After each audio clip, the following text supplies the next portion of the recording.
Ninanakaw nila ang mismong hininga ng anak ko para sa kanilang karangyaan. Habang naghihingalo ang munting si Leo sa malamig na ospital, nagpapakasarap si Marco at Clara sa aking sariling kama gamit ang perang pampagamot. Hayaan na natin siyang mamatay. Sayang ang pera. Bulong ng halimaw kong asawa.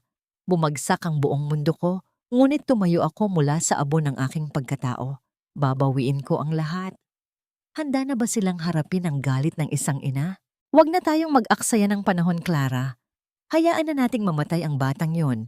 Dahil kahit anong gawin natin, hindi na rin naman siya magtatagal sa kalagayan niya. Ang boses na yon, ang boses ni Marco na dati ay nagbibigay ng kapanatagan kay Elena, ay tila isang matalim na balisong na dahan-dahang humihiwa sa kanyang pagkatao. Nakatayo si Elena sa labas ng kanilang silid-tulugan, pilit na pinipigilan ang panginginig ng kanyang mga kamay habang hawak ang isang lukot na papel mula sa ospital. Katatapos lang niyang magmakaawa sa mga doktor na bigyan pa siya ng kaunting panahon para makalikom ng pondo. Hindi niya alam na ang perang matagal na niyang pinagtrabahuhan at ipinagkait sa sariling kapakanan ay pinaghahati-hatian na pala ng dalawang taong pinakamalapit sa kanyang puso. Dahan-dahang bumukas ang pinto ng bahagya, sapat na upang masilayan ni Elena ang pinakamasakit na tanawin sa kanyang buong buhay. Si Clara, ang pinsang kinupkop niya at itinuring na parang tunay na kapatid, ay nakahilig sa dibdib ni Marco habang nakasuot ng isa sa mga paboritong damit ni Elena. Walang bahid ng pagsisisi sa mukha ng dalawa habang masaya silang nagpaplano ng kanilang hinaharap sa ibabaw ng perang dapat ay pampagamot ng isang batang naghihingalo.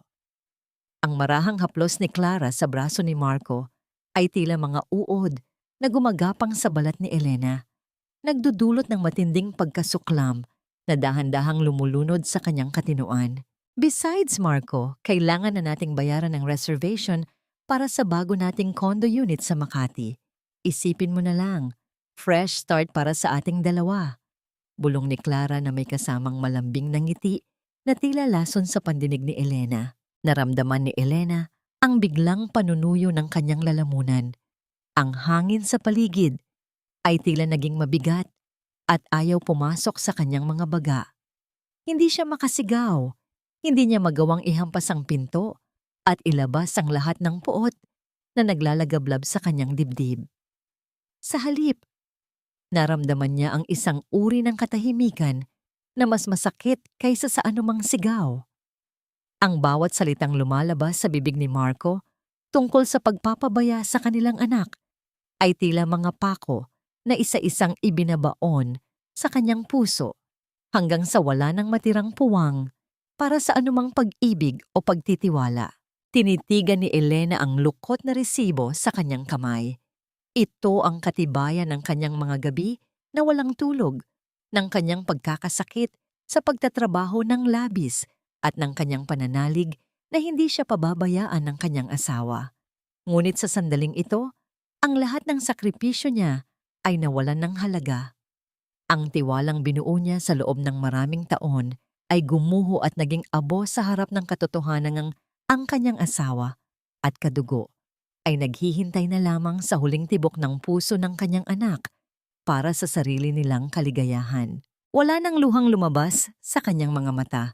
Tila natuyo na ang lahat ng balon ng pighati sa loob niya at pinalitan ng isang malamig at matigas na determinasyon. Maingat siyang umatras mula sa pintuan. Tinitiyak na ang bawat hakbang niya ay magaan at hindi lilikha ng anumang ingay sa sahig na gawa sa kahoy. Bawat baitang ng hagdan na kanyang nilalakaran ay tila isang milya ang layo. Bawat hininga ay isang pasakit na kailangang tiisin.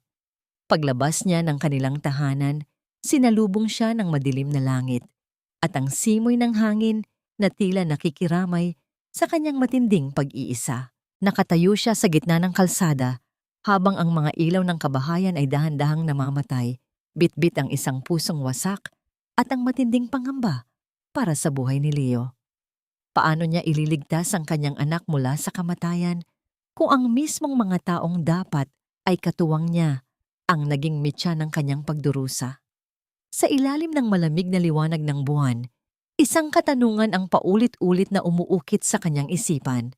Isang tanong na punong-puno ng pait at kawalan ng kasiguruhan. Hanggang saan ba ang kayang tiisin ng isang ina bago siya tuluyang lamunin ng dilim o bago niya matutunang sunugin ang lahat para lamang sa kaligtasan ng kanyang anak? Mabigat ang hangin sa loob ng maliit na silid sa ospital. Isang uri ng pananahimik na tila may libu-libong tinik na bumabaon sa bawat hininga ni Elena. Nakaupo siya sa tabi ng higaan ni Leo. Pinagmamasdan ang maputlang mukha ng kanyang anak at ang bawat marahang pagtaas at pagbaba ng dibdib nito na tanging nakadepende sa mga aparatong nakapaligid sa kanila.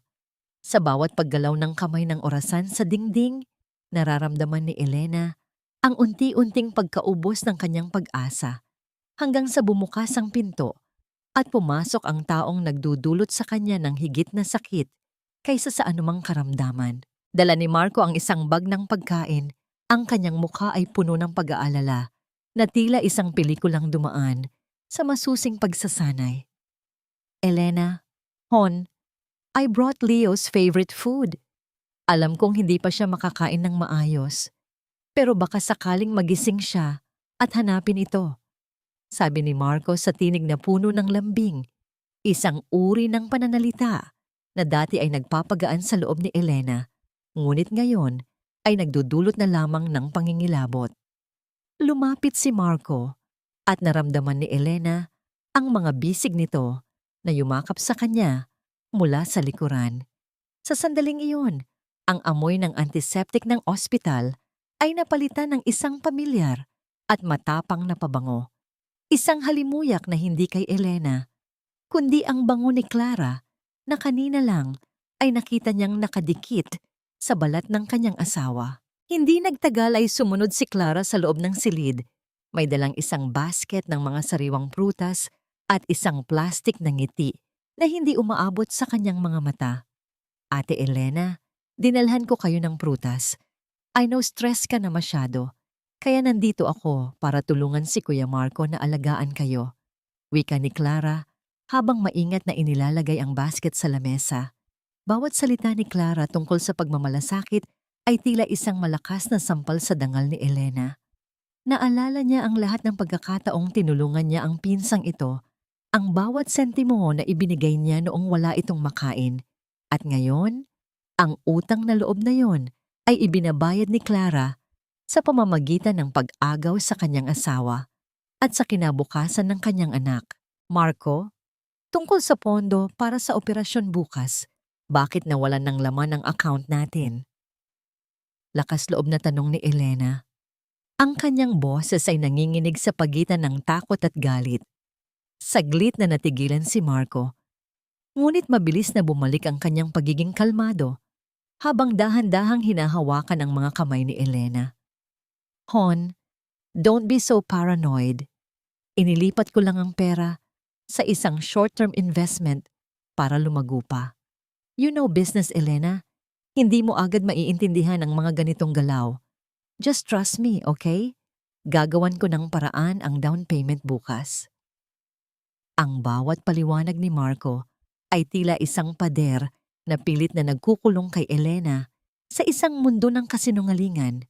Ginagawa siyang magmukhang ignorante sa harap ng sarili niyang pighati. Hindi na nakayanan ni Elena ang bigat sa kanyang dibdib, kaya mabilis siyang tumayo at tumakbo patungo sa banyo ng ospital. Isinara niya ang pinto at doon ay binalot siya ng malamig na katahimikan ng mga pader na seramika.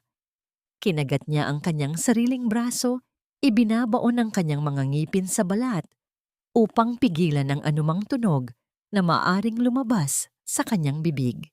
Ang bawat hikbi ay nananatiling nakakulong sa kanyang lalamunan, nagiging isang bukol ng sakit na tila ayaw ng matunaw.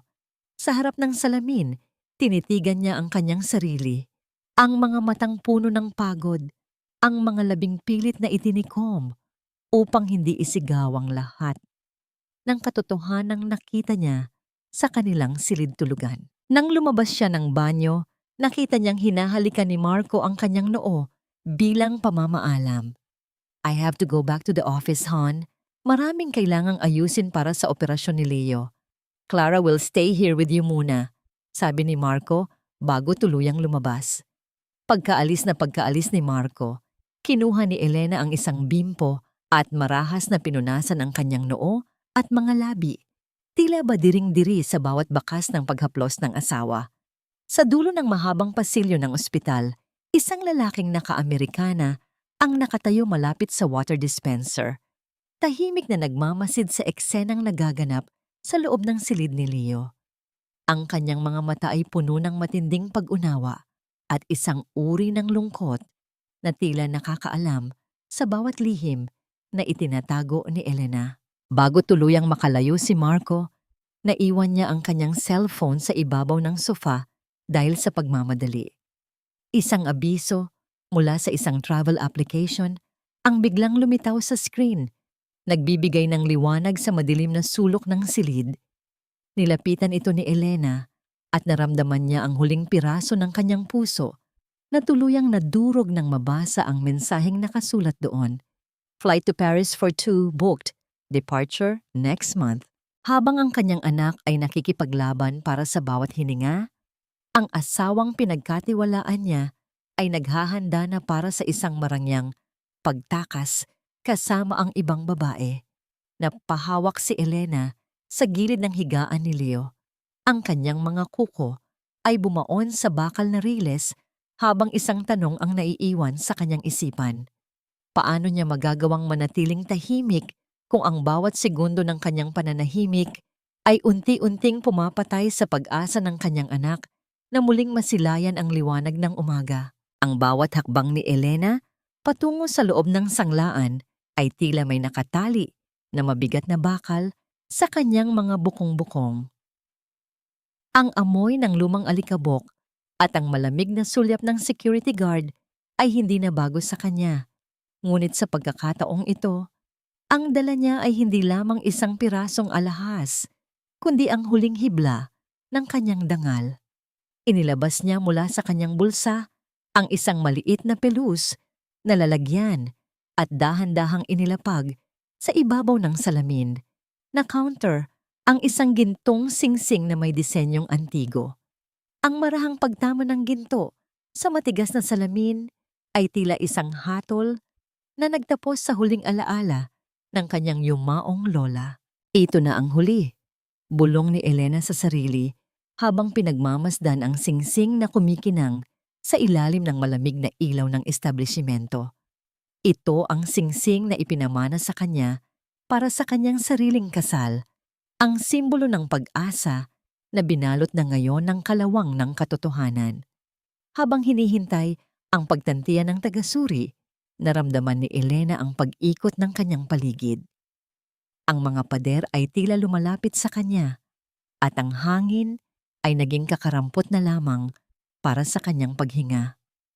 Ang ilang gabi na walang tulog at ang hindi pagkain para lamang makatipid ay tuluyan ng naningil sa kanyang mahinang katawan. Sa gitna ng kanyang pagkahilo, isang malakas at matatag na bisig ang biglang sumalo sa kanyang siko bago pa man tumama ang kanyang tuhod sa sahig.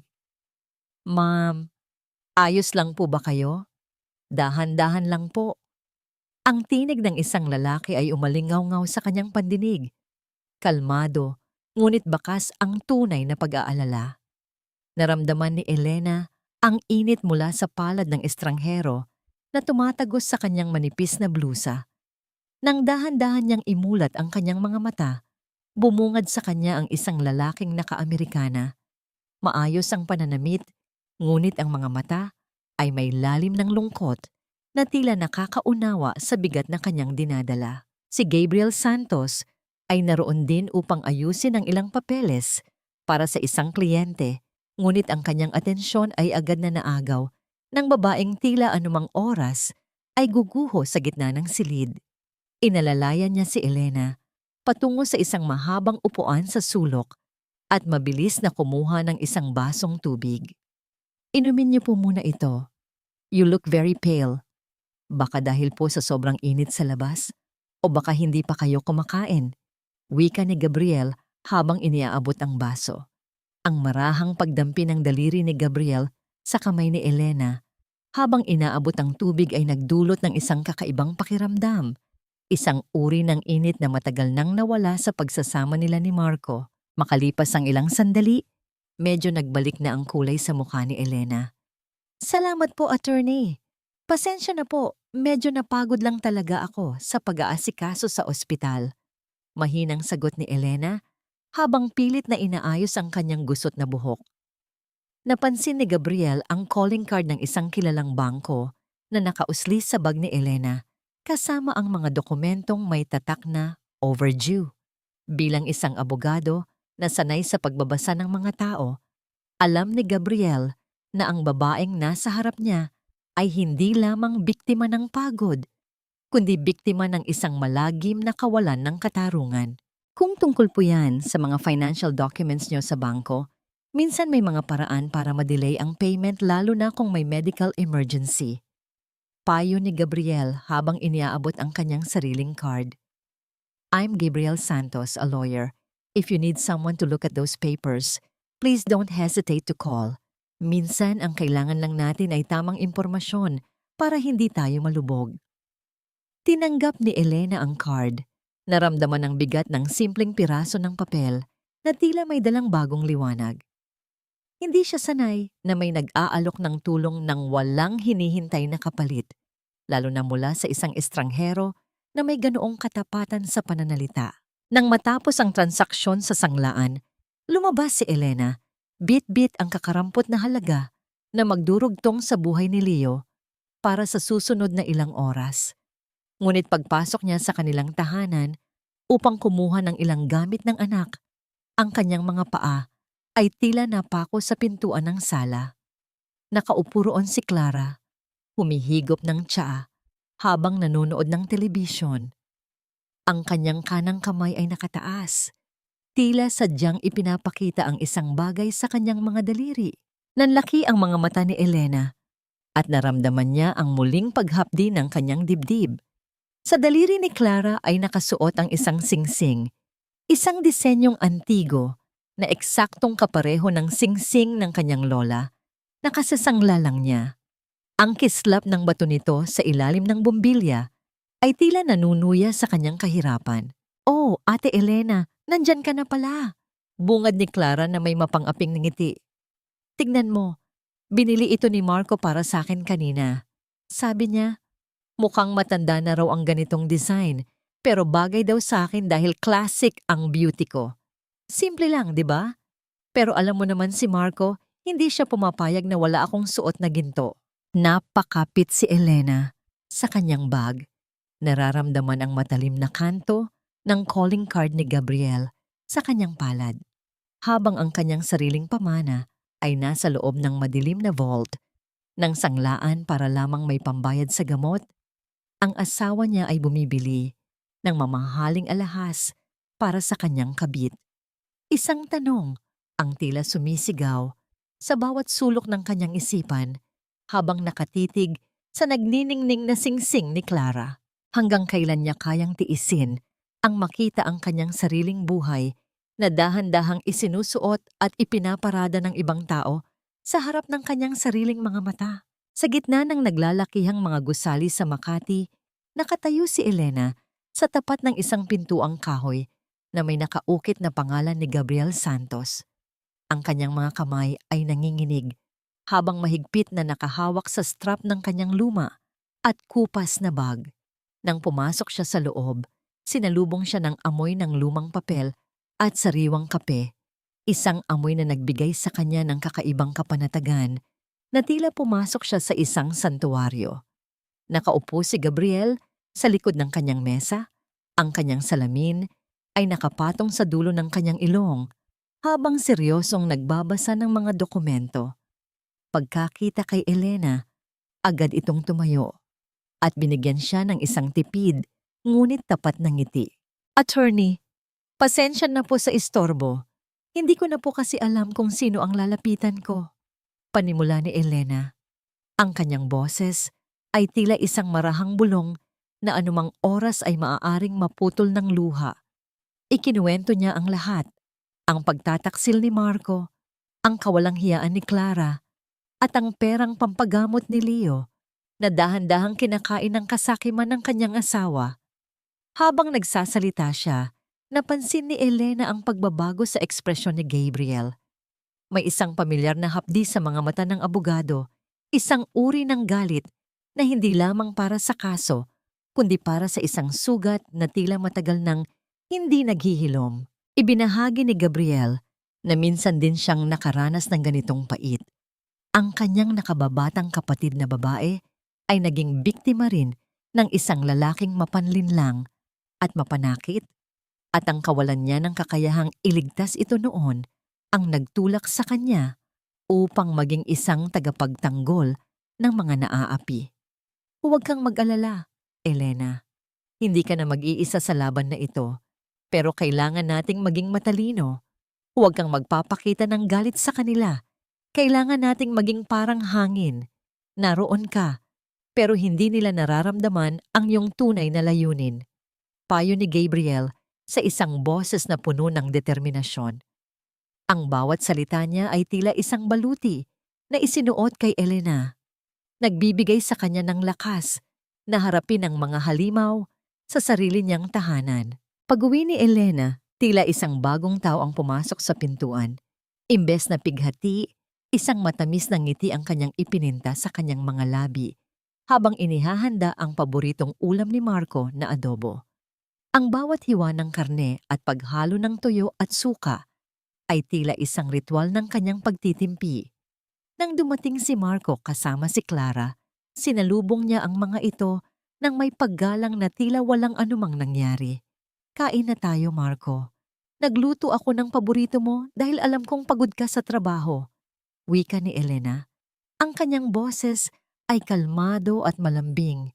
Isang pagganap na kahit ang pinakamagaling na artista ay hahangaan. Sa hapagkainan, tila isang perpektong pamilya ang kanilang tignan. Ngunit sa ilalim ng mesa, ang mga daliri ni Elena ay mahigpit na nakakuyom hanggang sa bumaon ang kanyang mga kuko sa kanyang palad. Pinapanood niya kung paano pagsilbihan ni Clara si Marco, kung paano ang mga sulyap ng dalawa ay puno ng lihim na kahulugan. Bawat tawa ni Clara ay tila isang patak ng asido sa balat ni Elena. Ngunit nanatili siyang tahimik, kumakain ng dahan-dahan habang binubuo sa kanyang isipan ang bawat hakbang ng kanyang plano. Nang malalim na ang gabi at ang buong bahay ay nababalot na ng katahimikan, dahan-dahang bumangon si Elena mula sa kanyang higaan. Ang bawat hibla ng kanyang kalamnan ay tila nakakaalam sa panganib ng kanyang ginagawa. Sa ilalim ng malamig na liwanag ng buwan na tumatagos sa bintana, maingat siyang naglakad patungo sa silid-aralan ni Marco. Ang bawat marahang tunog ng kanyang pagpihit sa kandado ng vault ay tila isang malakas na babala sa gitna ng gabing walang kibo. Ang kanyang mga kamay ay malamig pa sa yelo habang kinukuha ang kanyang cellphone upang kuhanan ng litrato ang mga dokumentong nakatago sa loob.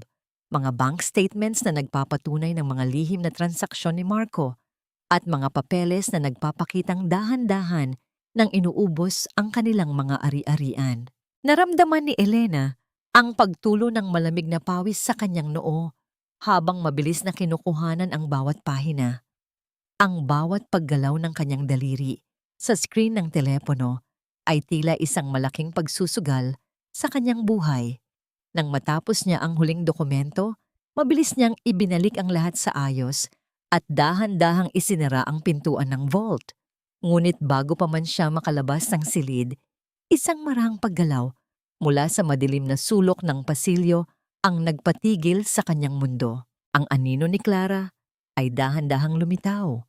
Ang kanyang mga mata ay naniningkit habang nakatingin sa direksyon ni Elena. Ang kamay ni Clara ay dahan-dahang itinaas, tila may gustong abutin sa braso ni Elena, habang ang isang mapanuring tingin ay unti-unting nabubuo sa kanyang mukha.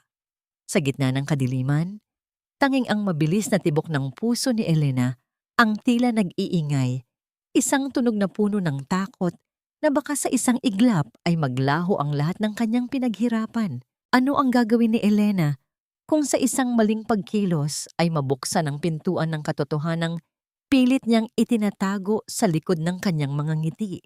Ang sikat ng araw na tumatago sa bintana ng ospital ay hindi nagdala ng init sa pakiramdam ni Elena. Sa halip ay tila lalo lamang nitong idiniin ang pagod sa kanyang mga mata. Nakaupo siya sa tabi ni Leo nang bumukas ang pinto at iniluwa ang kanyang ina, si Doña Rosalina. Inaasahan ni Elena ang isang mahigpit na yakap, isang pagdamay na tanging isang ina lamang ang makakapagbigay. Ngunit ang sumalubong sa kanya ay ang naniningkit na mga mata at ang mariing pagkakatikom ng mga labi ng matanda. Elena, ano bang nangyayari sa'yo? Bakit kailangan mong bigyan ng problema si Marco sa gitna ng paghihingalo ng anak mo? Ang boses ni Rosalina ay walang bahid ng lambing. Bawat salita ay tila isang hagupit ng sinturon sa pandinig ni Elena. Hindi pa nakakasagot si Elena nang pumasok si Marco kasama si Clara. Agad na nagbago ang anyo ni Marco.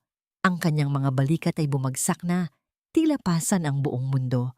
At ang kanyang muka ay nagpakita ng isang matinding pagod na sadyang idinisenyo para makuha ang simpatya ng biyenan. Mama Rosalina, pasensya na po kayo.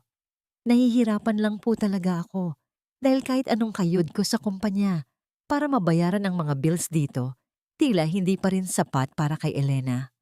Pakiramdam ko, laging may kulang, laging may mali sa paningin niya. Wika ni Marco sa isang tinig na gumuho dahil sa pekeng pighati.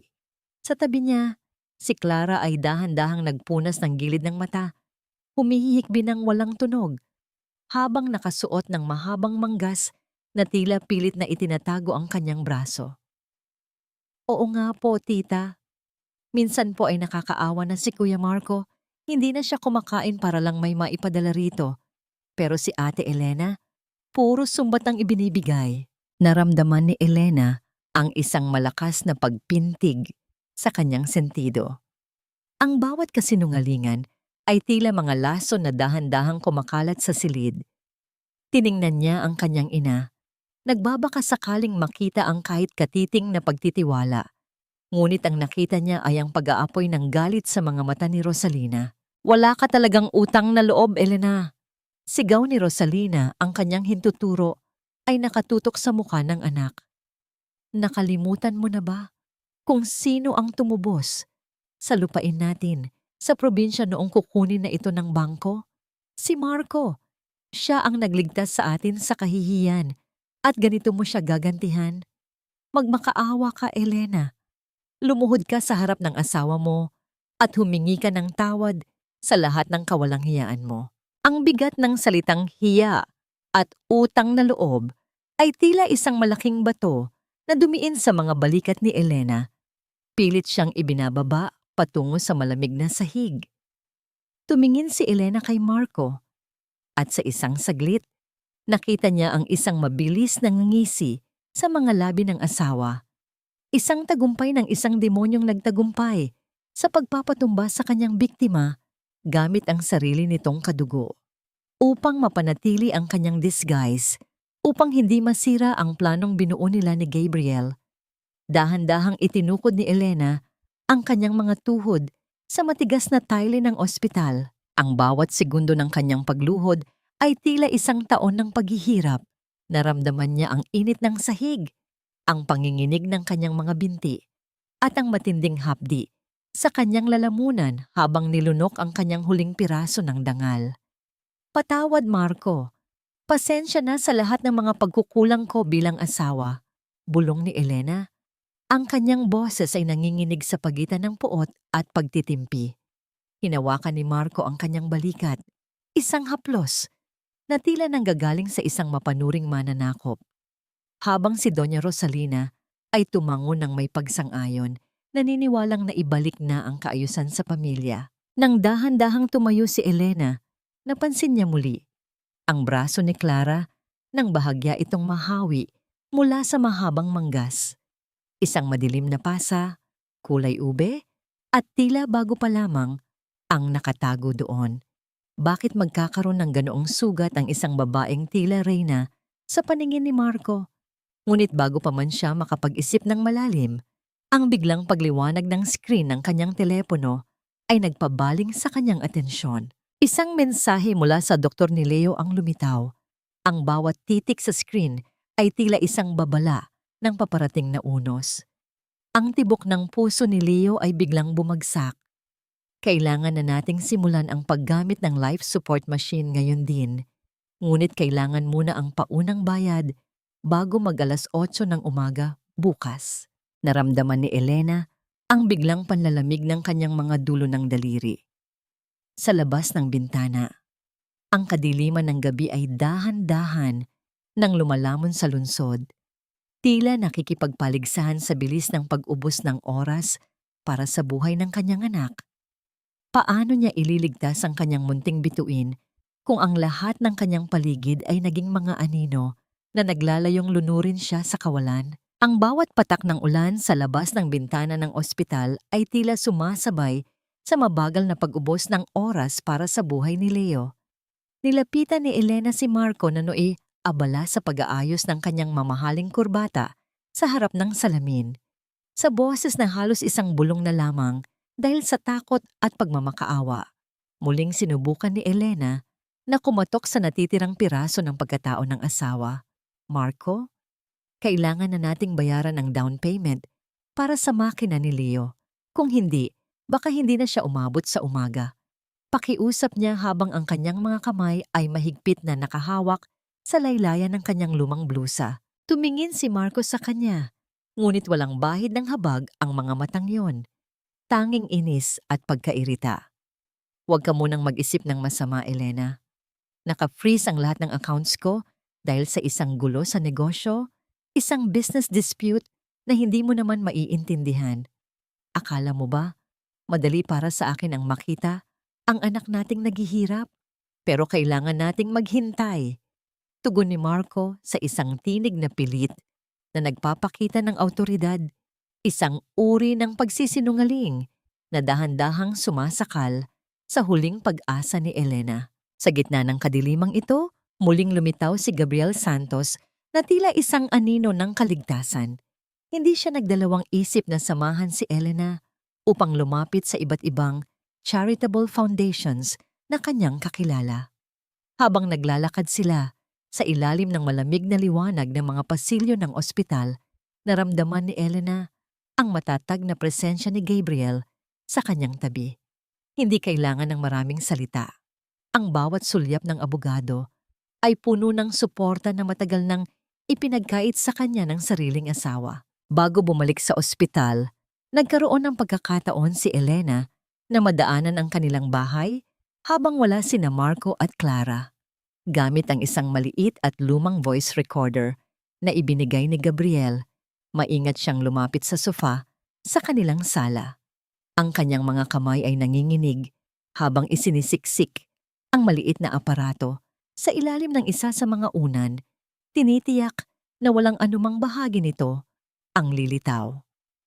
Ang marahang paghaplos niya sa tela ng unan ay tila isang panalangin na sana ay ito na ang susi upang mabuksan ang pintuan ng hustisya.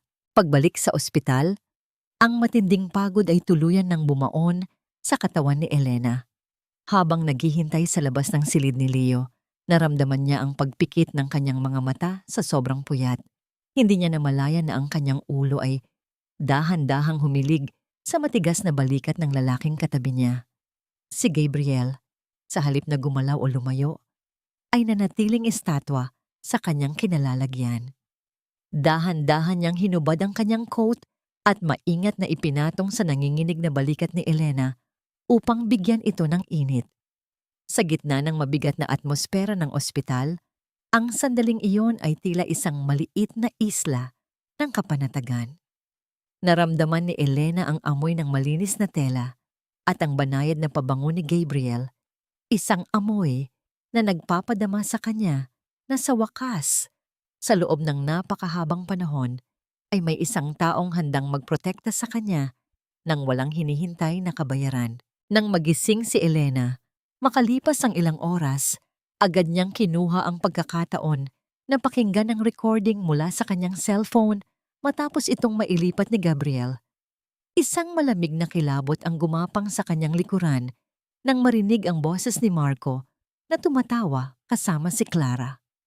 Huwag kang mag-alala, Clara. Kapag nailipat na ang titulo ng bahay sa pangalan mo, wala nang magagawa si Elena kahit pamamatay ang bata. Mapupunta sa atin ang lahat at maiiwan siyang walang-wala. Ang mga salitang yon ni Marco ay tila mga patak ng asido na sumunog sa huling bakas ng pag-ibig ni Elena para sa kanya. Ang planong pag-agaw sa kanilang tahanan, ang tanging alaala ng kanyang pagsisikap, ay ang huling mitya na tumapos sa kanyang pagiging biktima. Nanginginig ang mga kamay ni Elena habang nakikinig. Gamit ang kanyang earphones, ang kanyang mga mata ay naniningkit sa matinding puot at pighati. Ngunit sa gitna ng kanyang pakikinig, isang pamilyar na bigat ang naramdaman niya sa kanyang balikat. Isang malaking kamay ang humawak sa kanya ng mahigpit, nagpapatigil sa daloy ng kanyang dugo. Ano ba ang pinapakinggan mo, mahal? Mukhang seryosong-seryoso ka yata. Ang malamig na boses ni Marco ay umalingaw-ngaw sa kanyang tabi. May kasamang isang nangiti na tila isang patalim na handang bumaon sa anumang sandali. Ang amoy ng alak at ang matapang na presensya ni Marco ay biglang bumalot sa paligid ni Elena. Ginagawa ang bawat segundo ng kanyang pananahimik na tila isang walang hanggang paghihirap. Paano magagawang itago ni Elena ang katotohanang hawak na niya ang ebidensya ng kanilang kasamaan? Kung ang mismong halimaw na kanyang kinakalaban ay nakatayo na sa kanyang harapan at naghihintay ng kasagutan, naramdaman ni Elena ang matigas at malamig na pagkakahawak ni Marco sa kanyang balikat. Isang haplos na tila isang rehas na bakal na pilit siyang ikinukulong sa isang madilim na sulok. Ang bawat paghinga ni Marco sa kanyang likuran ay nagdadala ng amoy ng alak at tabako, isang presensya na nagpapatigil sa daloy ng dugo ni Elena. Sa gitna ng matinding kaba, pilit niyang pinatatag ang kanyang boses at dahan-dahang iniharap ang screen ng kanyang telepono sa asawa. "Hon, it's just a novena for Leo. I downloaded these recorded prayers para naman gumaan ang pakiramdam ko habang nagbabantay sa kanya," sabi ng doktor. "Prayers are the best medicine when things get this hard." Ang boses ni Elena ay tila isang marahang daloy ng tubig. Sapat na malinaw upang maging totoo, ngunit may nakatagong panginginig sa ilalim nito. Tinitigan ni Marco ang telepono. Ang kanyang mga mata ay naniningkit habang pilit na binabasa ang mga pamagat ng audio files na sadyang pinalitan ni Elena ng mga pangalan ng santo. Makalipas ang ilang segundo, nang nakabibinging katahimikan, dahan-dahang binitawan ni Marco ang kanyang pagkakahawak at nagpakawala ng isang mapanuring buntong hininga. "Sige, kung yan ang makakapagpakalma sa'yo. But make sure hindi ka nag-aaksaya ng oras sa mga walang kwentang bagay. I need you focused on Leo, okay?" Matapos ang malamig na paalalang yon, tumalikod si Marco at lumabas ng silid. Iniwan si Elena na tila isang kandilang muntik ng mamatay sa gitna ng hangin. Nang sumunod na araw, sa loob ng tahimik at payapang opisina ni Gabriel Santos, ang amoy ng mga lumang aklat at kape ay nagsilbing gamot sa sugatang puso ni Elena. Habang nakaupo sila sa harap ng computer, ang marahang pagpindot ni Gabriel sa mouse ay tila isang seryosong ritual ng paghahanap ng hustisya. Pinakinggan nilang muli ang recording mula sa bahay ni Elena. Ang bawat salita ni Marco at Clara ay tila mga patalim na paulit-ulit na bumabaon sa pandinig ni Elena. Next Friday, doon nila ililipat ang malaking bahagi ng pondo sa account ni Clara sa Singapore. Bulong ni Gabriel, ang kanyang boses ay puno ng pait at matinding determinasyon. "We have less than a week, Elena. Kailangan nating kumilos ng mabilis bago nila tuluyang maubos ang para sa anak mo." Sa sandaling iyon, ang lahat ng pait, takot at pagod na itinago ni Elena sa loob ng mahabang panahon ay tuluyan ng bumuhos.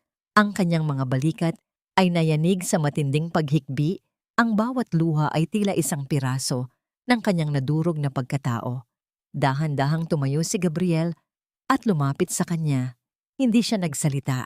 Sa halip ay maingat niyang kinuha ang nanginginig na mga kamay ni Elena at binalot ito ng kanyang sariling mga palad. Ang init mula sa mga kamay ni Gabriel ay tila isang angkla sa gitna ng nagngangalit na bagyo sa buhay ni Elena. Ang bawat daliri ng abogado na nakadampi sa kanyang balat ay nagdadala ng mensahe ng kaligtasan at pag-asa. "Tumingin ka sa akin, Elena," wika ni Gabriel sa isang tinig na puno ng lambing na dahan-dahang humahaplos sa kaluluwa ng babae. "Hindi ka na nag-iisa. Nandito ako. Ipaglalaban natin si Leo. Ipaglalaban natin ang dangal mo. Hinding-hindi ko hahayaang saktan ka pa nila." Sa gitna ng panginginig ng kanyang mga labi, naramdaman ni Elena ang isang kakaibang kapanatagan, isang uri ng ugnayan na hindi kailangan ng marangyang salita o pangako. Ang titig ni Gabriel ay tila isang santuwaryo kung saan maaari siyang maging mahina, kung saan hindi niya kailangang magsuot ng maskara ng isang matatag na asawa. Sa bawat segundo ng kanilang pananahimik habang magkahawak kamay, ang sugat sa puso ni Elena ay tila dahan-dahang naghihilom sa ilalim ng init ng isang taong tunay na nakakaunawa sa kanyang pait. Subalit ang sandaling iyon ng kapayapaan ay tila isang panandaliang panaginip lamang. Pagbalik ni Elena sa ospital upang asikasuhin ang mga gamot ni Leo, napansin niya ang isang maliit na bote sa ibabaw ng side table ng kanyang anak. Iba ang kulay ng tatak nito sa dati nilang ginagamit at ang pangalan ng kumpanya ay tila hindi pamilyar sa mga inaprubahang gamot ng doktor. Dahan-dahang kinuha ni Elena ang bote. Ang kanyang mga mata ay naniningkit. Habang binabasa ang mga nilalaman nito, naramdaman niya ang isang malamig na takot na mabilis na gumapang sa kanyang likuran nang mapagtanto ang katotohanan. Si Marco, sa kanyang pagnanais na makatipid ng pera para sa kanilang marangyang pagtakas, ay pinalitan ang mahahalagang gamot ni Leo ng isang murang brand na walang kasiguruhan ng kalidad. Habang nakatitig sa bote na tila isang simbolo ng kamatayan, ang bawat pintig ng puso ni Elena ay naging isang sigaw ng matinding puot. Paano magagawang itaya ng isang ama ang huling hininga ng sarili niyang dugo para lamang sa isang buhay na binuo sa kasalanan at dumi? Ang tanong na yon ay tila isang malaking pader na humaharang sa kanyang bawat landas, nag-iiwan sa kanya sa gitna ng isang matinding pagpili na maaaring maging mitya ng lahat ng bagay na kanyang pinoprotektahan. Ang bawat pahina sa loob ng folder na may pamagat na Project Rosalina ay tila isang hatol ng kamatayan na nakasulat sa madilim na tinta.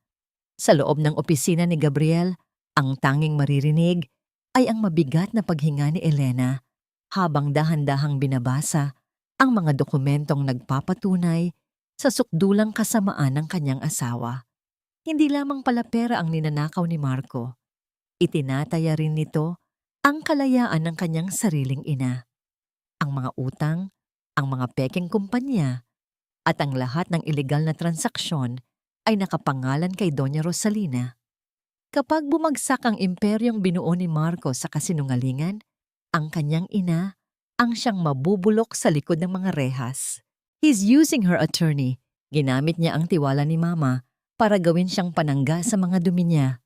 Ang boses ni Elena ay tila galing sa ilalim ng lupa, tuyot at puno ng nanunuot na puot. Naramdaman niya ang matinding pagnanais na sugurin si Marco. Nasaktan ito, gaya ng paglapastangan nito sa kanyang pamilya. Ngunit isang mahinahon at matatag na kamay ang pumatong sa kanyang balikat. "Huwag, Elena, galit ang pinakamalaking kalaban natin ngayon," paalala ni Gabriel. Ang kanyang tinig ay tila isang angkla na humihila kay Elena pabalik sa katinuan. Kailangan nating makuha ang master ledger mula sa kanyang laptop. Doon nakatago ang lahat ng tunay na daloy ng pera. Kapag nakuha natin yon, hindi lang ikaw ang maililigtas ko, kundi pati ang nanay mo. Kinabukasan, isinuot ni Elena ang kanyang pinakamahusay na maskara ang maskara ng isang masunurin at mapagmahal na asawa. Nagluto siya ng paboritong tanghalian ni Marco at dinala ito sa opisina ng Reyes Group. Ang bawat hakbang niya sa malamig at makintab na sahig ng kumpanya ay tila isang paglalakad sa ibabaw ng manipis na salamin. Pagpasok niya sa malawak na silid ni Marco, sinalubong siya ng amoy ng mamahaling pabango at katad na upuan. "Hon, I thought you might be hungry. Masyado kang nagpapakapagod sa work." Malambing na wika ni Elena habang inilalapag ang baunan sa mesa. Nakita niya ang pagliwanag ng mukha ni Marco, isang ekspresyon ng pagmamataas dahil sa pakiramdam na kontrolado pa rin niya ang kanyang asawa. "You're the best, Elena." "Tamang-tama. May biglaan akong meeting sa boardroom. Stay here. Kainin ko ito pagbalik ko," sabi ni Marco bago mabilis na lumabas ng silid. Nakita ni Elena si Clara sa labas ng pintuan, abala sa pakikipag-usap sa telepono at tila walang pakialam sa paligid. Ito na ang pagkakataong hinihintay niya. Sa sandaling sumara ang pinto, mabilis na lumapit si Elena sa laptop ni Marco. Ang kanyang mga daliri ay nanginginig habang dahan-dahang itinutusok ang maliit na USB drive sa gilid ng computer. Ang bawat marahang pagdiin niya sa keyboard ay tila isang malakas na tambol sa kanyang pandinig. Isang drop ng pawis ang dahan-dahang gumuhit mula sa kanyang sentido, bumabagtas sa kanyang pisngi habang pinapanood ang progress bar sa screen. 10%, 20. Tila bawat segundo ay nagiging isang oras sa bagal ng paglipat ng mga dokumento. Tumingin siya sa pintuang salamin. Nakita niyang nakatalikod pa rin si Clara, ngunit anumang sandali ay maaari itong lumingon. Nanalangin si Elena sa kailaliman ng kanyang puso. Ang bawat pintig ng kanyang dibdib ay humihingi ng karagdagang oras. 70%, 78. Sa wakas natapos ang paglipat. Ngunit bago pa man mahugot ni Elena ang USB drive, mula sa pagkakasaksak nito, narinig niya ang marahang pagpihit ng doorknob. Ang pintuan ay dahan-dahang bumukas at iniluwa ang figura ni Clara. Ang mga mata ng dalawa ay nagtagpo. Si Elena, na ang kamay ay nakapatong pa rin sa laptop, at si Clara, na may bakas ng matinding paghihinala sa kanyang mga naniningkit na mata. Ang katahimikan sa loob ng silid ay naging kasing talim ng isang balisong. Naghihintay na lamang ng isang maling galaw upang tuluyang dumanak ang pait ng katotohanan.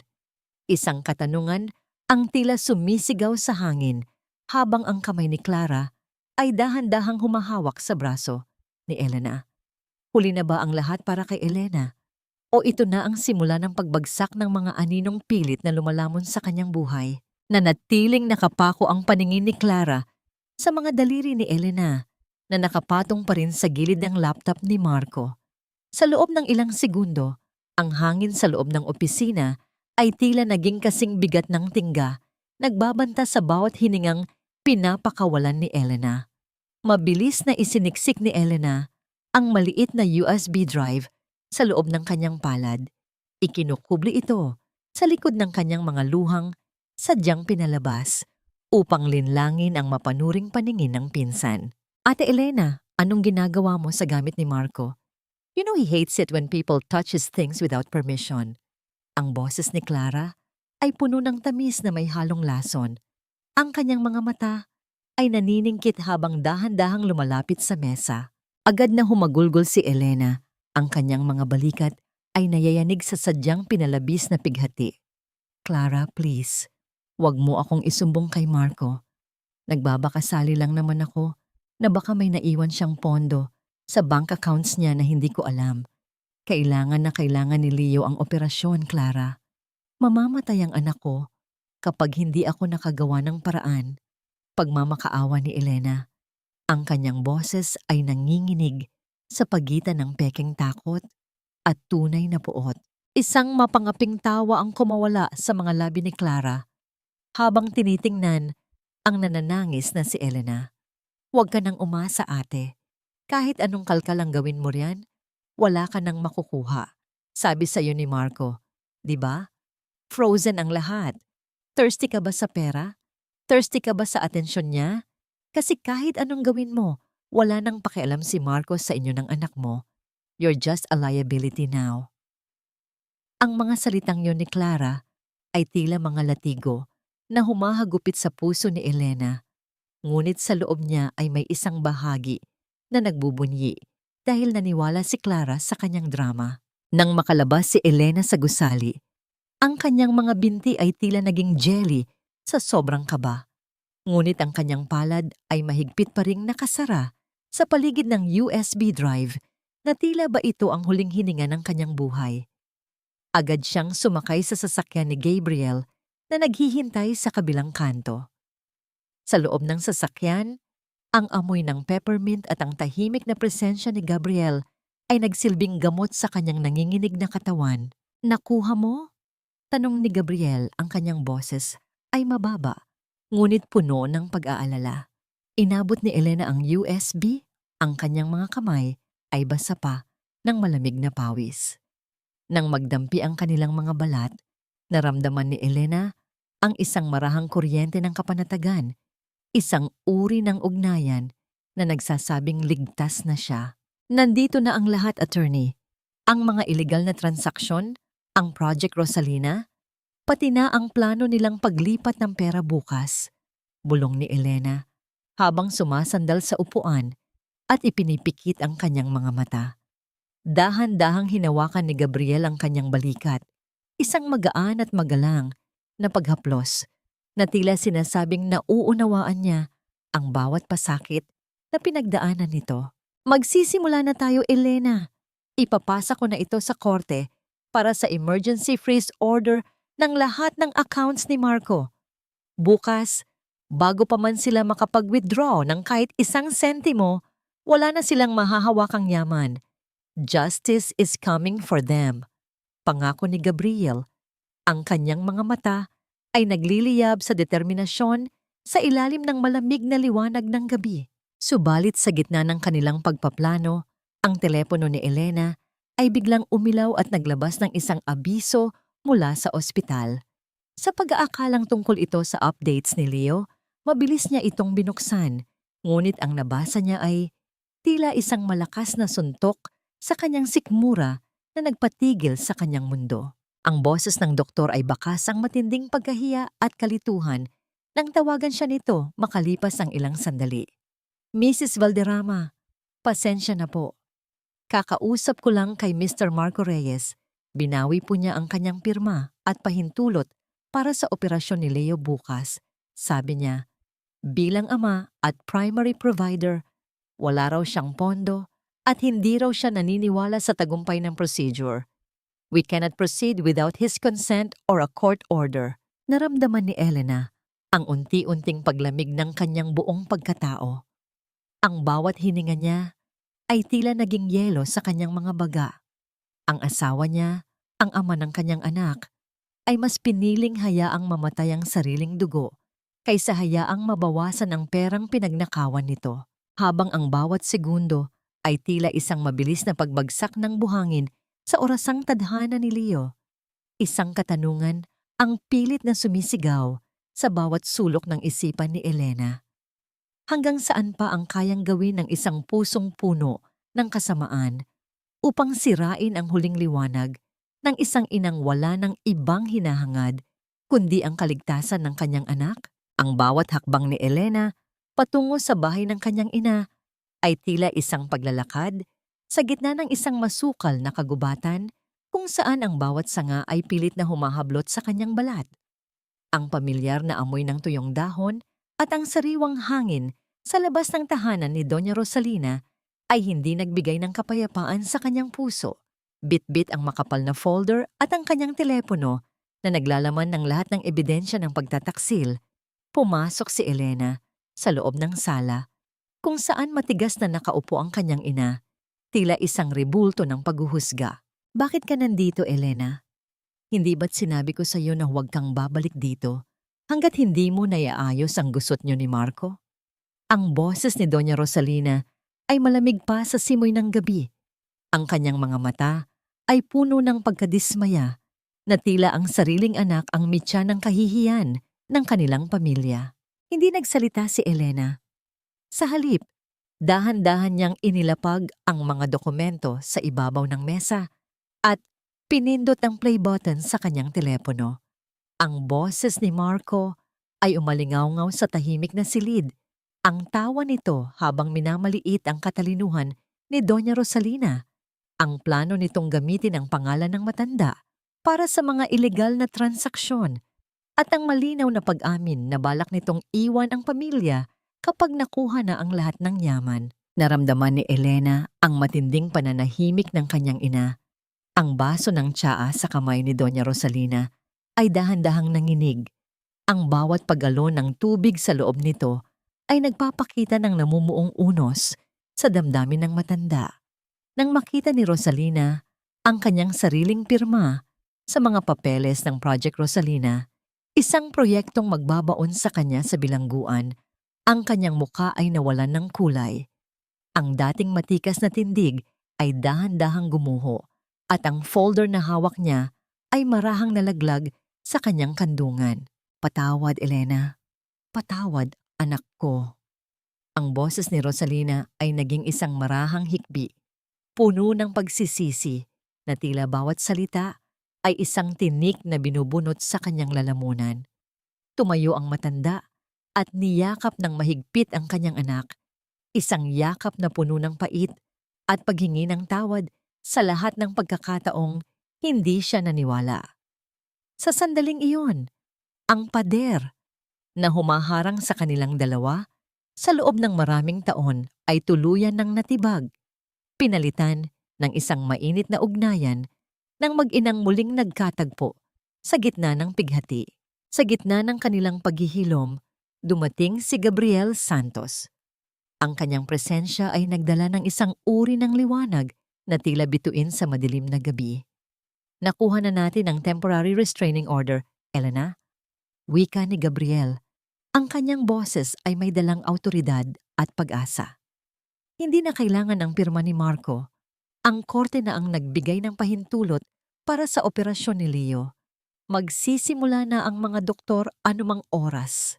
Ang balitang iyon ay tila isang malakas na pagbuhos ng ulan sa gitna ng tagtuyot. Naramdaman ni Elena ang biglang paggaan ng kanyang buong pagkatao. Sa tulong ni Gabriel, ang huling harang sa kaligtasan ng kanyang anak ay naalis na. Ngunit hindi pa tapos ang laban. Habang ang kanyang anak ay inihahanda para sa operasyon, kailangan ding harapin ni Elena ang mga halimaw na sumira sa kanyang buhay. Dinala ni Gabriel si Elena sa isang silid kung saan inihanda ang lahat para sa gabing iyon. Isang eleganteng pulang damit ang nakalatag sa ibabaw ng kama. Ang tela nito ay kumikinang sa ilalim ng bumbilya na tila mga baga ng apoy na handang tumupok sa anumang kasinungalingan. Sa harap ng salamin, dahan-dahang inayusan ni Doña Rosalina ang buhok ni Elena. Ang bawat haplos ng suklay ay tila isang bendisyon ng pagmamahal. Ang Elena na dating hapo, wasak, at laging nakayuko ay dahan-dahang naglaho, pinalitan ng isang babaeng may matatag na paningin at pusong nagliliyab sa determinasyon. You look beautiful, Elena. At mas mahalaga, you look powerful. Bulong ni Gabriel habang nakatingin sa kanya mula sa pintuan. Ang kanilang mga mata ay nagtagpo sa salamin, isang sulyap na puno ng lihim na paghanga at isang uri ng pangakong hinding-hindi siya nito pababayaan. Nang makarating sila sa Grand Ballroom para sa anniversary party ng kumpanya ni Marco, ang bawat hakbang ni Elena sa makinis na sahig ay tila bawat pintig ng isang pusong handang lumaban. Ang tunay na labanan ay hindi gagamitan ng dahas, kundi ng katotohanang dahan-dahan niyang ibubunyag. Pagpasok niya sa bulwagan, sinalubong siya ng liwanag ng mga chandelier na tila nagniningning na mga diamante sa langit. Sa gitna ng entablado, nakatayo si Marco, nakasuot ng mamahaling Amerikana at may hawak na baso ng champagne. Sa tabi nito ay si Clara, nakasuot ng gown na kulay pilak. Ang kanyang mga ngiti ay puno ng pagmamayabang habang ipinapakilala siya ni Marco sa mga investors bilang ang babaeng nasa likod ng kanyang bawat tagumpay. Ang bawat palakpakan ng mga panauhin ay tila isang panunuya sa lahat ng sakripisyong ginawa ni Elena. Ngunit nang itama ni Elena ang kanyang paningin kay Marco mula sa kabilang dulo ng silid, ang ngiti sa mga labi ng lalaki ay dahan-dahang naglaho. Ang baso sa kamay ni Marco ay naging tila isang mabigat na pasanin, at ang presensya ni Elena sa kanyang pulang damit ay tila isang nagbabagang babala sa gitna ng kanyang selebrasyon. Paano magagawang ituloy ni Marco ang kanyang huwad na tagumpay kung ang babaeng kanyang minaliit at itinuring na basura ay nakatayo na sa harap ng lahat, handang pasabugin ang bawat pader ng kanyang kasinungalingan? Ang bawat hakbang ni Elena sa loob ng bulwagan ay tila isang marahang pag-indayog ng apoy sa gitna ng kadiliman. Ang pulang tela ng kanyang damit ay humahaplos sa sahig na lumilikha ng isang imahe ng kapangyarihan at pagbangon na hindi kailanman inakala ng mga taong naroon. Ang mga kislap ng mga chandeliers sa kisame ay tila sumasabay sa ningning ng kanyang mga mata. Mga matang hindi na mababakas ang anumang bakas ng takot o pag-aalinlangan. Habang naglalakad siya sa gitna ng karamihan, ang mga bulungan ng mga panauhin ay tila naging isang malayong ingay na lamang sa kanyang pandinig, isang background music sa kanyang sariling marcha patungo sa katarungan. Agad na nakita ni Marco ang kanyang asawa mula sa entablado. Ang kanyang mga kamay na may hawak na baso ng champagne ay bahagyang nanginig, sapat lamang upang lumikha ng maliliit na alon sa loob ng kristal. Ang kanyang mukha na kanina lamang ay puno ng pagmamayabang ay biglang binalot ng kaba at pagkalito. Mabilis siyang bumaba sa entablado at lumapit kay Elena. Pilit na hinawakan ang braso nito upang ilayo sa gitna ng atensyon. Elena, what are you doing here? Hindi ba dapat ay nasa ospital ka kasama ang anak mo? You're making a scene. Go home now. Bulong ni Marco sa tinig na puno ng pagbabanta. Ngunit ang kanyang mga mata ay hindi makatingin ng diretso sa asawa. Ngumiti si Elena, isang ngiting hindi umabot sa kanyang mga mata, ngunit sapat upang magdulot ng pangingilabot sa gulugod ni Marco. Bakit, mahal? Ayaw mo ba akong narito sa gabi ng iyong tagumpay? Akala ko ba ay pamilya ang prioridad mo? Nandito ako para saksihan ng lahat. Tugon ni Elena sa isang kalmadong Taglish. Ang kanyang boses ay tila isang malambing na kanta na may nakatagong lason.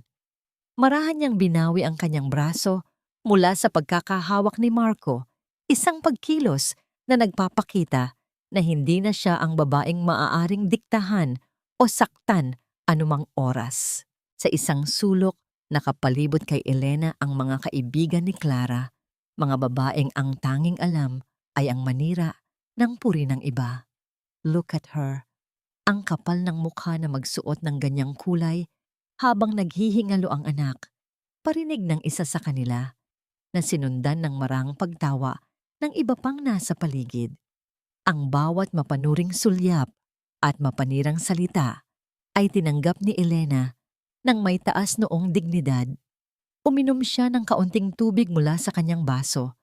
Ang bawat lunok ay tila isang paglilinis sa kanyang kalooban mula sa mga maruruming salita ng mga taong walang alam sa tunay na kwento. Sa kabilang bahagi ng ballroom, nakita ni Elena si Gabriel Santos. Nakatayo ang abogado malapit sa mga malalaking haligi. Ang kanyang mga mata ay nakatuon lamang kay Elna. Nang magtama ang kanilang paningin, nagbigay si Gabriel ng isang bahagyang tango, isang lihim na senyas na handa na ang lahat, na ang hustisya ay nakabantay lamang sa labas ng mga pinto. Ang sulyap na yon ay nagbigay kay Elena ng isang uri ng kapanatagan na tila isang mainit na yakap sa gitna ng nanginginig na gabi. Naramdaman niya ang mabilis na tibok ng kanyang puso, hindi dahil sa takot, kundi dahil sa pananabik na sa wakas ay matatapos na ang masamang panaginip na ito. Muling umakyat si Marco sa entablado. Pilit na ibinabalik ang kanyang huwad na kumpiyansa. Kinuha niya ang mikropono at nagsimulang magsalita. tungkol sa halaga ng katapatan, integridad, at ang kahalagahan ng pamilya sa tagumpay ng isang negosyo. Ang bawat salita na lumalabas sa kanyang bibig ay tila isang malaking insulto sa bawat sakripisyong ginawa ni Elena, isang balat kayo na sadyang ginawa upang linlangin ang mga investors at ang buong lipunan. Sa tabi niya, nakatayo si Clara na may mapangaping ngiti. Tila ba siya na ang bagong reyna ng kahariang binuo sa nakaw na yaman. And now, I would like to call on stage the person who has been my constant support, the woman who gave everything for this success. Anunsyo ni Marco habang nakatingin kay Clara. Ang mga palakpakan ng mga panauhin ay umalingaw-ngaw sa buong bulwagan, isang tunog na puno ng kaplastikan at kawalan ng katotohanan. Dahan-dahang humakbang si Clara patungo sa gitna. Ang kanyang gown na kulay pilak ay kumikinang sa ilalim ng mga spotlight. Ngunit bago pa man makahawak si Clara sa tropeo ng tagumpay, isang marahang pagtayo ni Elena mula sa kanyang upuan ang nakakuha ng atensyon ng lahat. Isang empleyado na matagal nang kinamumuhian ang pagtrato ni Marco sa mga tauhan ay palihim na nag-abot ng isa pang mikropono kay Elena. Tumayo ang babaeng nakapula. Ang kanyang tindig ay tila isang reynang handang bawiin ang kanyang trono. Sandali lang, mahal. Ang boses ni Elena ay umalingaw-ngaw sa bawat sulok ng Grand Ballroom, mas malakas at mas matatag kaysa sa boses ni Marco. Ang lahat ng mata ay nabaling sa kanya. Ang katahimikan ay biglang lumaganap sa buong silid na tila bawat panauhin ay pinigil ang kanilang hininga. Bago mo pasalamatan ng lahat, baka gusto mo ring ikwento sa kanila ang tungkol sa anak nating kinalimutan mo sa ospital at ang perang kinuha mo para lamang sa gabing ito. Ang mga huling salita ni Elena ay tila isang malakas na kulog sa gitna ng isang maaliwalas na langit. Nag-iiwan sa lahat ng naroon sa isang matinding katanungang hindi pa handang sagutin ng sinuman. Paano haharapin ni Marco ang katotohanang ang babaeng itinuring niyang mahina ay siya palang wawasak sa kanyang pinakaiingatang maskara sa harap ng buong mundo? Ang bawat hakbang ni Elena patungo sa gitna ng entablado ay tila isang pagyanig ng lupa na nagpabagsak sa mga pader ng kasinungalingang itinayo ni Marco. Ang bawat mata sa loob ng malawak na ballroom ay nakatuon sa kanyang pulang damit. Isang kulay na sumisimbolo sa dumanak na pait at sa nagliliyab niyang determinasyon. Sinubukan ni Marco na humarang. Ang kanyang muka ay puno ng nanlilisik na galit, na pilit ikinukubli sa likod ng isang pilit na ngiti.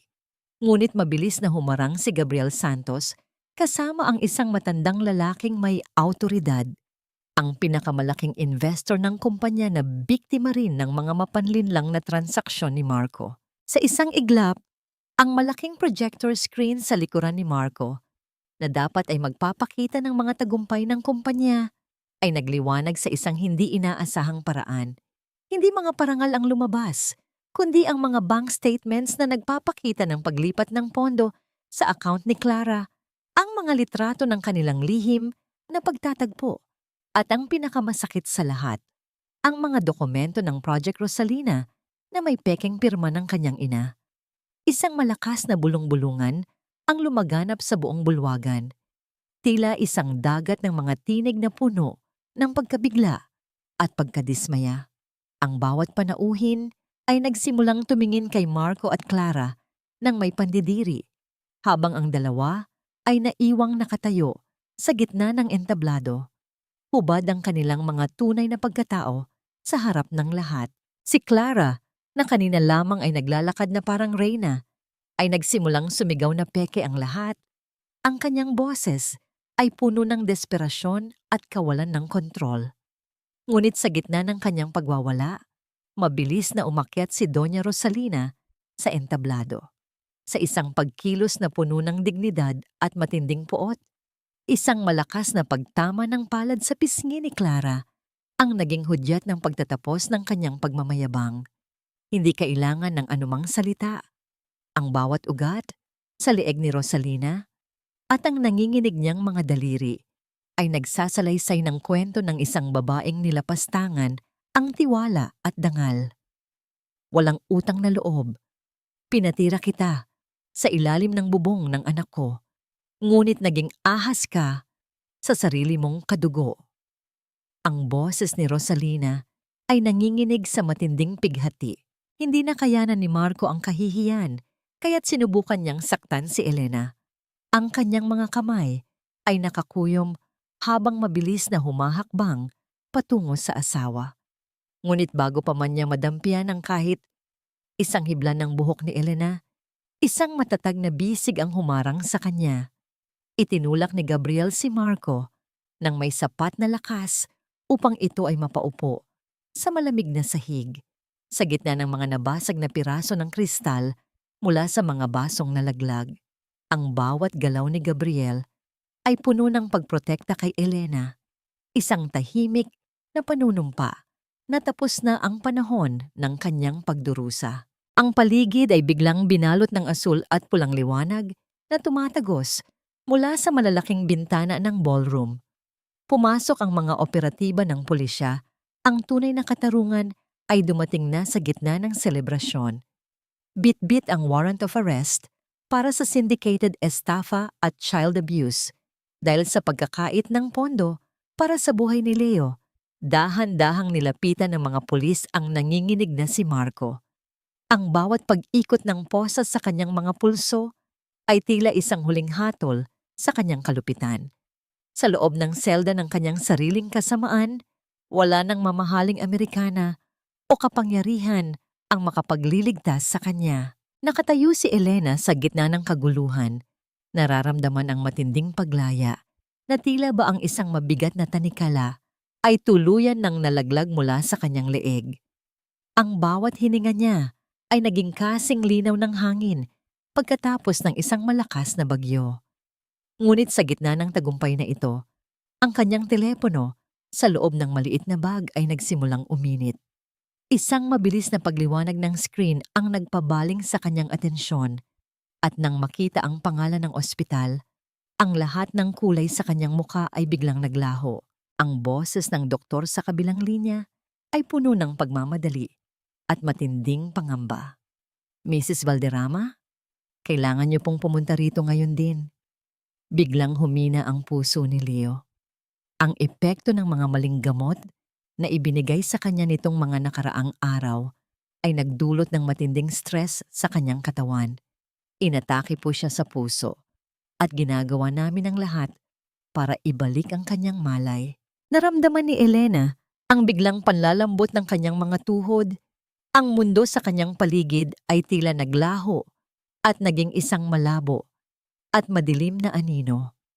Ang kagalakan ng hustisya ay napalitan ng isang malamig at nakamamatay na takot. Habang ang mga pulis ay inilalabas ang nagwawalang si Marco, ang tanging imaheng naiwan sa isipan ni Elena ay ang maputlang mukha ng kanyang anak na nakikipaglaban para sa buling hininga. Paano magagawang maging matamis ang tagumpay kung ang mismong dahilan ng kanyang pakikipaglaban ay dahan-dahan nang bumibitaw sa gitna ng dilim? Ang bawat pag-ikot ng gulong ng sasakyan ni Gabriel ay tila isang pakikipagkarera sa kamatayan. Ang mga ilaw ng kalunsuran ay nagmistulang mga mahahabang guhit ng liwanag na mabilis na dumadaan sa bintana. Ngunit sa paningin ni Elena, ang buong paligid ay naging isang madilim at malawak na kawalan. Ang tanging naririnig niya ay ang malakas na pagpintig ng kanyang sariling puso. Isang tunog na puno ng pangamba na tila nakikipagsabayan sa mahinang tibok ng puso ni Leo sa loob ng ospital. Pagdating nila sa pasilyo, agad na kumilos si Gabriel. Gamit ang court order na nag-aalis ng lahat ng kapangyarihan ni Marco, mabilis niyang inasikaso ang paglipat ng pondo mula sa mga naka-freeze na accounts para mabayaran ang emergency surgery. Bawat pirma niya sa dokumento ay tila isang hakbang papalayo sa anino ni Marco at papalapit sa liwanag ng pag-asa. Habang ang mga doktor at nurse ay nagmamadali sa loob ng operating room, ang mundo sa labas ay patuloy sa pag-ikot. Sa isang malayong probinsya, sa loob ng isang lumang bahay na amoy alikabok at kabiguan, natagpuan ng mga pulis si Clara. Ang babaeng kanina lamang ay nakasuot ng gown na kulay pilak ay isa na lamang anino na nanginginig sa takot. Iniwan ng sarili niyang kasabwat at ninakawan pa ng perang pinaghirapan nilang kunin. Sa loob naman ng malamig na selda, ang dating makapangyarihang si Marco Reyes ay isa na lamang bilanggo, hinubaran ng mamahaling damit at ng lahat ng dignidad na minsan niyang ipinagmayabang. Ang kanyang mga sigaw ay naging mahinang bulong na lamang sa gitna ng mga halakhak ng ibang presidyaryo. Ang karma ay isang malamig na rehas na yari sa pinagsama-samang kasakiman at kawalang hiyaan. Ngunit para kay Elena, ang tagumpay na ito ay walang halaga kung ang kapalit ay ang buhay ng kanyang anak. Sa harap ng maliit na kapilya ng ospital, nanikluhod siya sa malamig na sahig. Wala nang luha na dumadaloy mula sa kanyang mga mata. Tila naubos na ang lahat ng balon ng pighati sa kanyang kaluluwa. Ang kanyang mga labi ay nanginginig sa isang tahimik na panalangin. Ang bawat salita ay isang pagsusumamo sa Diyos na huwag bawiin ang nag-iisang liwanag ng kanyang buhay. Ang lahat ng pagod, takot, at sakit na kanyang tiniis sa loob ng maraming buwan ay bumuhos sa sandaling iyon, isang mabigat na pasanin na tanging siya lamang ang nakakaalam. Naramdaman niya ang isang marahan at mainit na presensya sa kanyang tabi. Dahan-dahang lumuhod si Gabriel sa tabi niya. Ang mamahaling tela ng kanyang pantalon ay dumikit sa maruming sahig ng kapilya. Hindi siya nagsalita. Sa halip ay tahimik niyang sinabayan si Elena sa kanyang panalangin. Ang kanilang mga balikat ay magkadikit.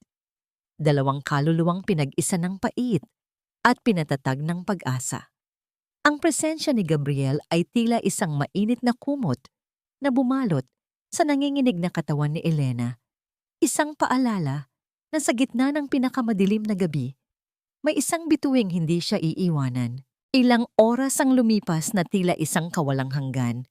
Bawat paggalaw ng mga doktor sa labas ng operating room ay nagdudulot ng matinding kaba sa puso ni Elena. Nang sa wakas ay bumukas ang pinto, dahan-dahang tumayo si Elena at Gabriel. Ang kanilang mga mata ay nakatuon sa isang lalaking nakasuot ng berdeng damit. Ang mukha ay pagod, ngunit kalmado. Ang apron ng doktor ay puno ng mga bakas ng dugo. Isang imahe na nagpatigil sa paghinga ni Elena. Dahan-dahang inalis ng doktor ang kanyang maskara. Ang kanyang mga mata ay puno ng isang emosyon na hindi mabasa ni Elena. Tumingin ito ng diretso sa kanya. Ang bawat segundo ng pananahimik ay tila isang hatol na magtatakda ng kanyang kinabukasan. Sa ilalim ng malamig na liwanag ng ospital, isang mabigat na buntong hininga ang kumawala sa mga labi ng doktor.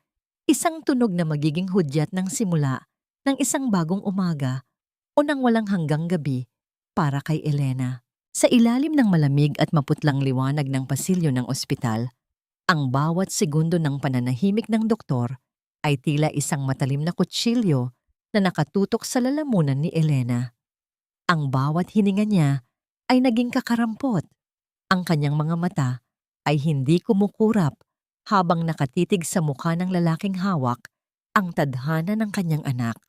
Ngunit nang dahan-dahang gumuhit ang isang tipid at pagod na ngiti sa mga labi ng doktor, naramdaman ni Elena na tila bumalik ang lahat ng daloy ng dugo sa kanyang naninigas na katawan. Ligtas po ang anak niyo, Mrs. Valderrama.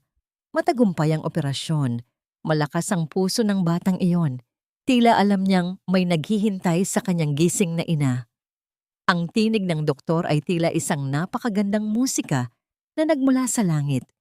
Isang tunog na nagpabagsak sa lahat ng pader ng takot na itinayo ni Elena sa loob ng maraming buwan. Nawalan ng lakas ang mga tuhod ni Elena at bago pa man siya tuluyang bumagsak sa malamig na sahig, mabilis siyang sinalo ng mga bisig ni Gabriel.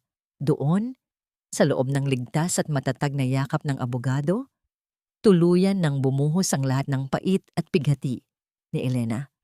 Ang bawat hikbi niya ay puno ng pasasalamat. Ang bawat patak ng luha na bumabasa sa Amerikana ni Gabriel ay tila naglilinis sa lahat ng dumi at sakit na iniwan ng kalupitan ni Marco. Hinawakan ni Gabriel ang kanyang likuran nang may matinding pagsuyo. Ang kanyang presensya ay tila isang angkla na humahawak kay Elena upang hindi siya tuluyang tangay ng baha ng emosyon. Walang anumang mali siya sa kanilang pagkakayakap. Tila dalawang kaluluwang nagtagpo sa gitna ng bagyo. At ngayon ay sa wakas ay nakahanap ng pampang. Salamat, attorney. Maraming salamat sa lahat. Bulong ni Elena sa gitna ng kanyang pag-iyak. Ang kanyang boses ay nanginginig sa pagitan ng pagod at sukdulang kagalakan.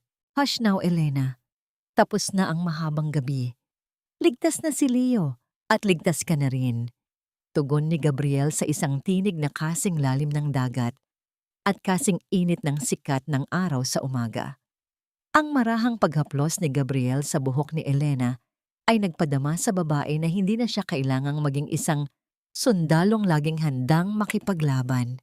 Sa sandaling iyon, pinayagan niya ang sariling maging mahina dahil alam niyang may isang taong handang sumalo sa kanya sa bawat pagkakataon. Pagkalipas ng ilang oras, pinayagan na si Elena na makapasok sa recovery room.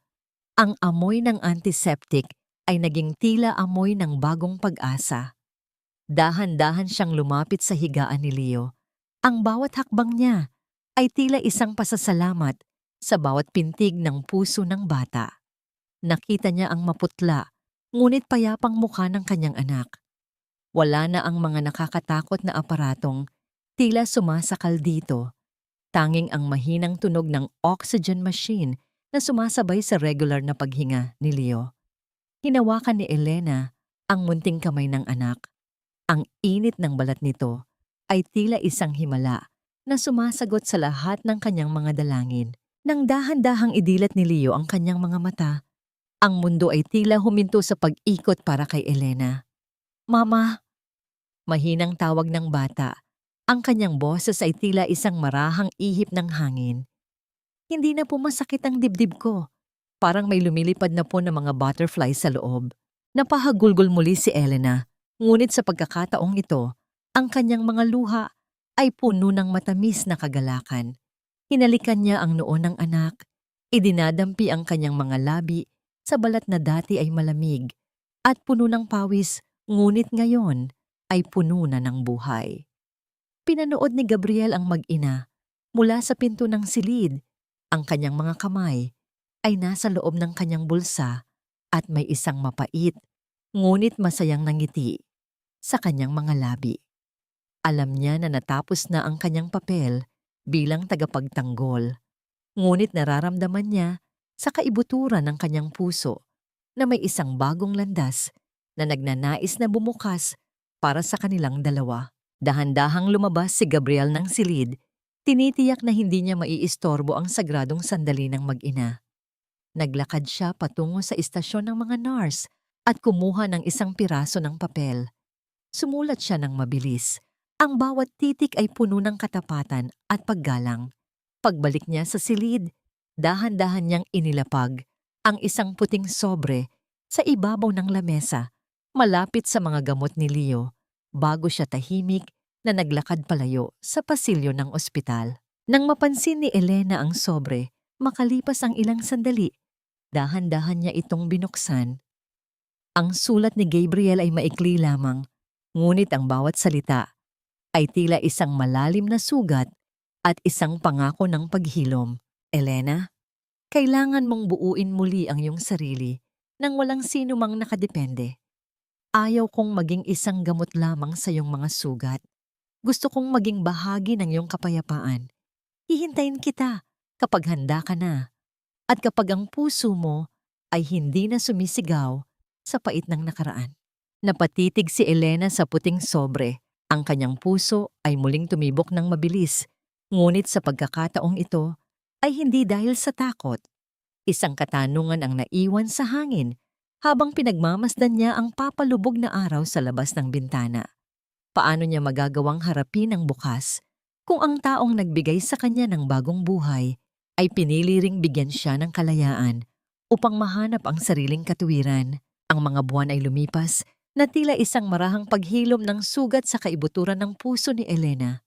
Ang bawat sikat ng araw na sumisilip sa bintana ng kanilang bagong tahanan ay tila isang haplos ng langit. Nagpapaalala sa kanya na ang bagyo ay tuluyan ng lumipas. Hindi man kasing laki ng dati nilang mansyon, ang maliit na bahay na binili ni Elena para sa kanila ni Doña Rosalina ay puno ng liwanag at kapayapaan, malayo sa mga anino ng kasinungalingan na minsan ay sumakal sa kanyang pagkatao. Sa bakuran, makikita ang munting si Leo na masayang naghahabol ng mga paru-paro. Ang kanyang mga tawa ay tila mga kagalakang nagbibigay buhay sa paligid. Ang kanyang puso ay matatag na at ang bawat paghinga niya ay wala ng bakas ng pighati. Sa tabi niya, si Doña Rosalina ay payapang nagdidilig ng mga halaman.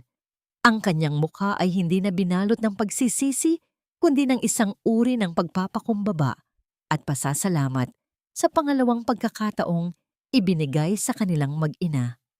Ang katahimikan sa paligid ay hindi na nakakatakot, kundi isang musika ng pagpapanibago. Isang hapon, nagpasya si Elena na harapin ang huling anino ng kanyang nakaraan. Sa loob ng madilim at mabigat na pasilyo ng pambansang bilangguan, ang amoy ng kalawang at luma na semento ay nagpapaalala sa kanya ng bigat ng kasalanan. Sa kabilang panig ng makapal na salamin, naupo ang isang lalaking halos hindi na niya makilala. Si Marco Reyes ay wala na ang dating kislap ng mga mata at ang mapagmataas na tindig ng isang matagumpay na negosyante. Ang kanyang buhok ay gulo-gulo, ang kanyang balat ay maputla, at ang kanyang mga kamay ay nanginginig habang hawak ang telepono ng bisitasyon. Elena, Hon, please, tulungan mo ako. Hindi ko na kaya rito. I did everything for our future. Nagkamali lang ako ng landas. Ang boses ni Marco ay tila isang marahang pagsusumamo.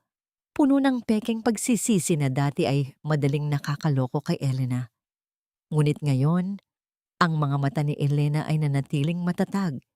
Tila isang lawa na hindi nayayanig ng anumang hangin. Wala na ang takot, wala na ang bulag na pagsunod. Dahan-dahang inilabas ni Elena ang mga dokumentong may tatak ng korte. Ang paglapag ng mga papel sa ibabaw ng lamesa ay tila ang huling hatol sa kanilang relasyon. Nandito ako para ibigay ang mga papeles ng ating annulment, Marco. Pirma mo na lang ang kulang, wika ni Elena sa isang boses na kalmado at puno ng dignidad. Huwag mo nang gamitin ang salitang future dahil sa sandaling itaya mo ang buhay ng anak mo para sa pera, tinapos mo na ang lahat ng ugnayan natin. Ang hinaharap ko ay wala ng puwang para sa iyo.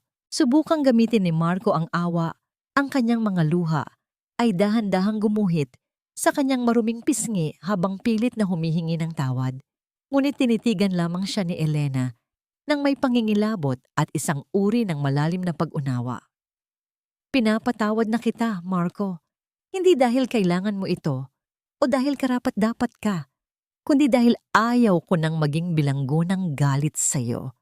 Pinapatawad kita para sa sarili kong kapayapaan, upang sa bawat paggising ko sa umaga, hindi na ang mukha mo ang unang papasok sa isip ko. Malaya ka na sa akin at malaya na rin ako sa iyo. Ang marahas na pagtikom ng pintuang bakal sa likuran ni Elena habang siya ay lumalabas ng bilangguan ay tila isang hudyat ng kanyang ganap na paglaya mula sa nakaraan. Pagdating niya sa parke, kung saan naghihintay si Leo at ang kanyang ina, sinalubong siya ng sariwang hangin at ang huling liwanag ng papalubog na araw na nagbibigay ng kulay ginto sa paligid. Habang pinapanood ni Elena ang kanyang anak na masayang naglalaro sa damuhan, naramdaman niya ang isang pamilyar na init sa kanyang likuran. Isang tinig ang marahang tumawag sa kanyang pangalan. Isang boses na nagbigay ng liwanag sa kanyang pinakamadilim na gabi at nagsilbing katuwang sa kanyang pagbangon. Elena. Lumingon si Elena. At doon, sa ilalim ng dahan-dahang pagbagsak ng mga dahon sa parke, Nakatayo si Gabriel Santos. Ang kanyang mga mata ay puno ng kislap na tila nagsasabing handa na siyang maging bahagi ng bagong simula ni Elena. Hindi na bilang isang abogado, kundi bilang isang lalaking handang magmahal ng tapat.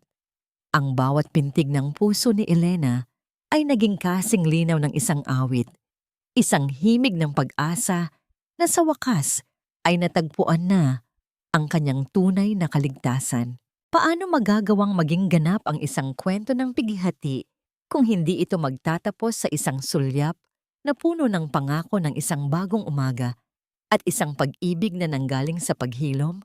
2 taon ang mabilis na lumipas na tila isang ilog na dahan-dahang humuhugas sa bawat bakas ng putik at pait sa buhay ni Elena. Ang sikat ng araw sa umagang yon ay may dalang kakaibang ningning habang tumatama sa puting pintuan ng isang bagong gusali. Sa itaas nito, nakaukit sa makintab na kahoy ang pangalang Elara House, isang kanlungan na itinayo ni Elena para sa mga kababaihan at batang biktima ng pang-aabuso. Isang lugar kung saan ang mga sugat ay hindi lamang ginagamot, kundi ginagawang lakas. Ang paligid ay puno ng amoy ng mga sariwang bulaklak at ang masayang hiyaw ng mga bata na naglalaro sa malawak na bakuran. Sa gitna ng kagalakan, makikita ang munting si Leo na ngayon ay malusog na malusog at puno ng buhay habang tinutulungan ng kanyang lola na si Doña Rosalina sa pag-aayos ng mga upuan para sa pagdiriwang. Ang mukha ni Rosalina ay wala na ang dating bahid ng pagmamataas. Pinalitan ito ng isang uri ng kapayapaan na tanging ang tunay na pagsisisi at pagtanggap ang makakapagbigay. Ang bawat haplos niya sa buhok ni Leo ay tila isang panunumpa na hinding-hindi na niya hahayaang muling maligaw ang kanilang pamilya. Hawak ni Elena ang gunting para sa paggupit ng ribbon. Ang kanyang pulang damit ay marahang humahaplos sa kanyang mga binti habang ang hangin ay naglalaro sa kanyang buhok. Wala na ang panginginig sa kanyang mga kamay. Wala na ang kaba sa kanyang dibdib. Sa halip, ang naroon ay ang kapanatagan ng isang babaeng dumaan sa apoy at lumabas na isang ginto.